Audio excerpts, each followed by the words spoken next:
Well, hello, true gardeners. Welcome back. So we are in Fort Pierce, Florida today, Zone 10A, and thank you for joining us for this front yard garden tour. I kind of wanted to share this one with you guys because a lot of you are in a similar situation. A lot of the homes that we see that I designed are very, very similar to this kind of overall small package of a front yard. And I know that it can be pretty challenging. Usually when it's a small yard, you have to be super intentional as a landscape designer. So you DIYers out there that are looking at your front of your space and you're thinking, okay, I know I don't want, just to throw a bunch of things in there. I kind of really want this to feel like a professional landscape, but you're doing it maybe yourselves, or you're doing it with just a little bit of insight like here on YouTube. So if you're doing that, then stay tuned because I'm hoping to give you some tidbits of information that are going to really help you kind of look at your space the same way and say, oh, kind of see where I was going with that. So this is the way I approach a front yard from the very beginning, what I look for the sight lines, where I decide to put my accents and why, and of course some plant choices that I chose. So all right, let's jump in and get started. All right, you guys, so you can see right off the cuff that there is not a lot of room here.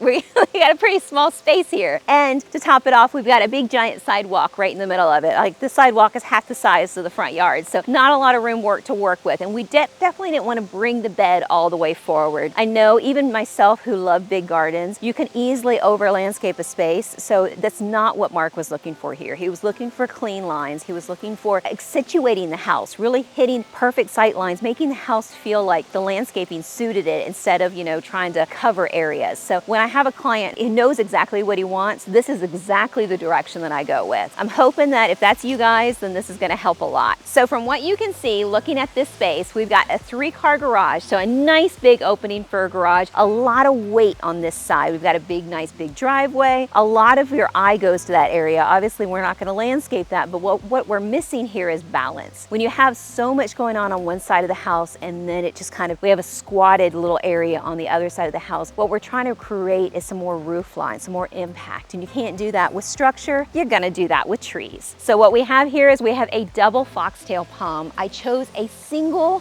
tree versus doing 2 trees. If you guys have the room, it's quite a bit of impact when you can use 2 palms versus 1. But I'll tell you what our struggle was here. We had to leave this area open because this is the main access to the backyard. So we could not draw the bed out here or even pull it out too far forward here. So what we had to do is create enough impact in a squatted little area that only pops out 7 feet. That is not a lot of room to work with when you're looking at a small bed like this and still give it enough impact because the house is good size. It's not a small house, so it really calls for some impact in size. I don't know, what's another word for impact? I guess I need a thesaurus today. So this double that's here is kind of framing the front of the tree, kind of giving a little bit more roof line. When you look at it from the road, it feels like this is our anchor point. This is our ending point. When you have a corner of the house, if you can go to the corner and put 2 trees on that corner, kind of framing that corner, putting a little chunky palm, kind of like where I'm standing, another palm tree here and another palm tree out here,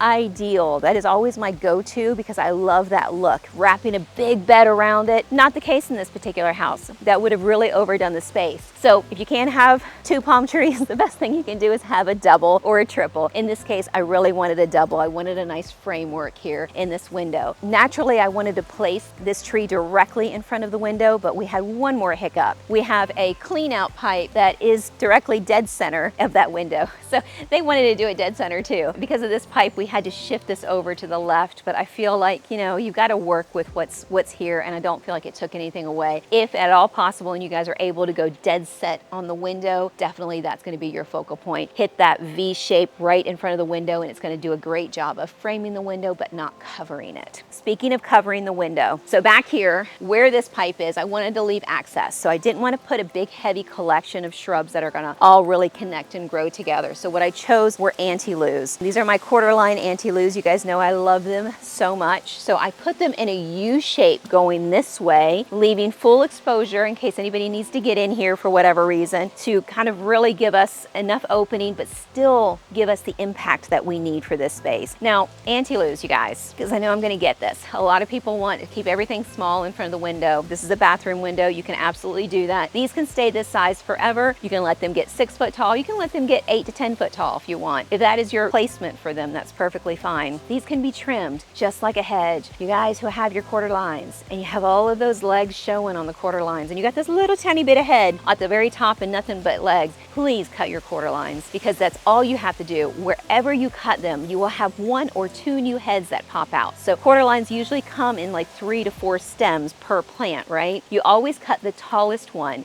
You can do that once a year, you can do that twice a year, probably no more than that. But that's what makes these guys low maintenance, is I trim mine once a year. I take the very tallest head off all the way, almost just to the base. I go maybe just a few inches above the baseline. And wherever you cut, that's where the next head, most of the time you'll get 2, sometimes even 3 out of that one stalk that comes out. So you get a whole nother collection of heads everywhere you cut every single year. And they not only reward you with just that alone, but they also reward you by whatever you cut is now open to be planted anywhere else. You can plant them anywhere else in the garden. You can put them in a vase for 6 weeks. They'll start growing a little bit of roots in the water. They're just so versatile, so easy to work with. I have literally just had this conversation. Bryce was meeting with one of our clients, Peggy. Hi, Peggy, if you're watching. And he was telling her what I had said about when she does her trimming for her quarter lines, to not only just take that stalk off and put it in the ground somewhere, but if she's planning on collecting like a nice thick grouping, like a lot of people want to see these guys really chunk out and have a nice big thick grouping of this kind of color, put it nice and tight and close to the base. So if I were to cut this head, for instance, right here, I would put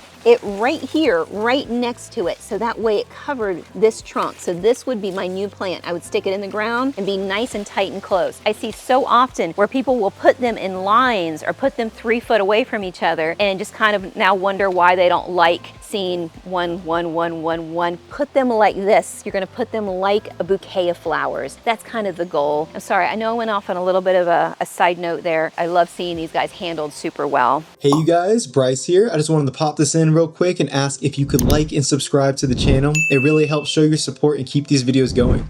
Also, if you're enjoying the video, please drop a true gardener in the comments. And if you're looking for any help with designing your space, or you have some questions, or you want a master plan created, or you even want a design and installation done, head over to our website. We have 3 short videos that break down our 3 services so you can see which option works best for you.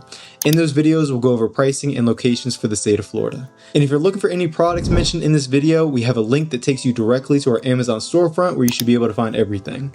And also, if you're looking to build your own plant palettes, we also have a link that takes you to our book that helps walk you through designing your own space. Thanks so much for your support, and let's get back to the video.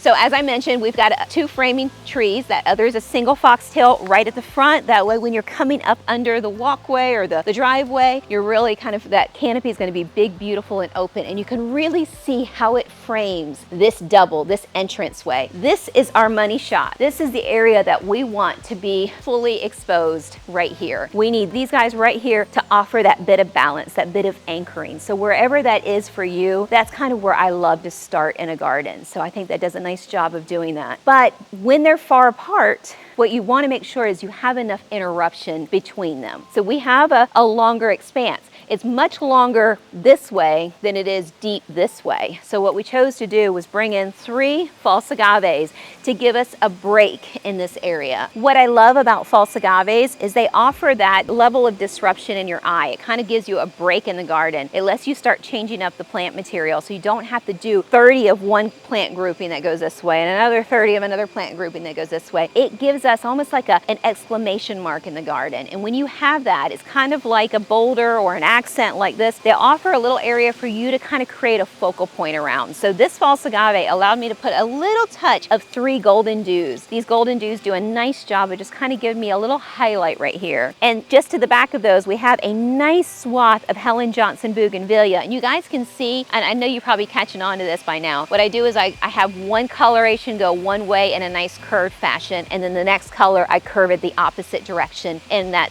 same kind of fashion. So it's kind of like they're overlapping each other, and there's movement in the garden when you have that. That's why when you look at a garden and it's fully matured out, you know, you have this going on, and then you've got accents popping out of the middle of it. It's like, I like that. I don't know why it feels alive to me, but it does. Well, it is alive, but it really feels like there's movement in the garden, and that's kind of what I love seeing when things mature, because it really comes together when that happens. To the back, and as we get to another curved section, we have the yellow alamanda. These yellow alamanda are gonna get 4 foot tall as a backdrop here and bloom a beautiful yellow. So we have yellow, we have pink, we have yellow, we have yellow, we have, you get the point, right? We have brights and darks and brights and darks, and that's what catches the eye. When you have a small space like this, you do not need a lot of plants. You need 4 and 5 plants here and 4 and 5 plants there, but you do need the right plants. If you're gonna use gold mound, make sure that they're at the very front because they're gonna be your petite planting. If you're gonna use the Helen Johnson, make sure they're the next level. If you're gonna use your alamandas, make sure they're to the back because their goal is to be taller and thicker. So that's always gonna be your backdrop, kind of like Lucie would be the next tier if we had more room to work with. So you're working your way up. And then you always, whatever accent, whether it's false agave, bird of paradise, king sago, dayun palm, anything that's vertical like that, anything that pops up out of it, that's all that is meant for, is an interruption. It's meant to draw your eye. If you have a long space, having an interruption spaced exactly the same distance apart, that's where you go from professional to where you can see the DIY shift. So just pay attention to making sure everything is spaced exactly correctly apart, especially if you have 3 or 4 accents in a group. You want to make sure that they're really lining up.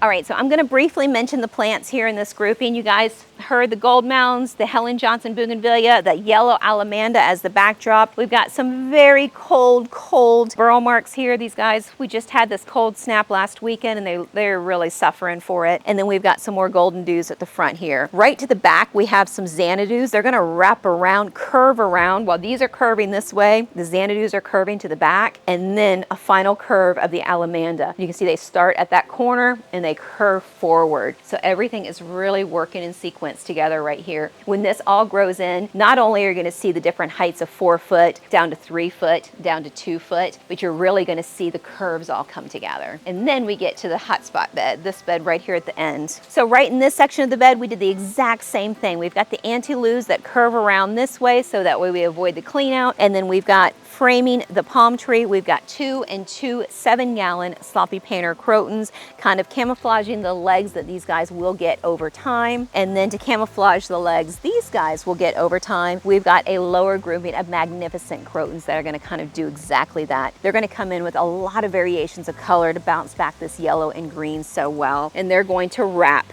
this way. We've ended them with a couple. This is a shady spot right over here in the corner that gets very little light. So I popped in some Farfugium as a finale over in that grouping. So, all right, you guys. So I hope that this helped you guys look at your space just a little bit differently. I hope it helped you look at it like the pros, and you could take some of these tidbits along with you to kind of create your garden. So just think about it. You want your focal point trees, your anchor trees, then you want your disruption pieces, your accent features, whatever those are, you kind of want those in between and hitting highlight points. Then you got to really work with your plants. Make sure that your plants, you're working from the tallest forward to the lowest into your ground covers. Thanks so much for joining me. If you enjoyed today's video, if you enjoyed seeing these plants, then this particular backyard is an absolute resort. I will put it right here on the screen. Thank you guys so much for joining us. We'll see you next weekend.